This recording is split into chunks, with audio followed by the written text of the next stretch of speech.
Assalamualaikum dek. Salam bang. Dek, hari ni abang malas nak masak dek. Kalau RM50 ni dah apa kat sini? RM50 ni dapat banyak menu bang. Yang penting sekali kita orang punya roti john bang. Roti john boleh dek nak panas-panas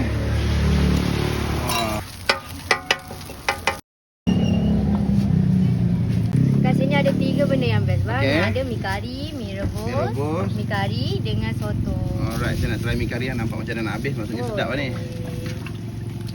Oh, pekat kuah dia. Boleh campur-campur. Boleh dah, dia buat RM4 lah. Dapat 10 keping Boleh campur. Campur-campur Yang penting rangut ya. Air kelapa kita memang padu bang. Sebab apa padu dek? Kita tak gunakan air apa-apa pun. Maksudnya Kita air dengan air kelapa je? Air dengan air kelapa je. Air kelapa ni ada 30 biji dalam. 30 biji oh banyak. Ais jagung satu bang Baik bang. Sedapnya nampak rasa. Ada lagi sikit.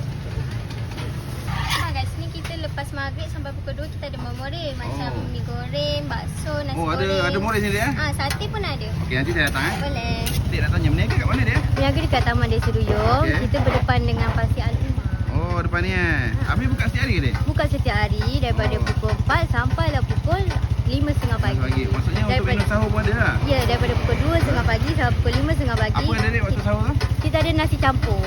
Okey, ni makanan abang. Tak sampai RM50 pun. RM50 tadi Ha. Terima kasih banyaknya dapat dek. Selamat buka puasa. Puasa.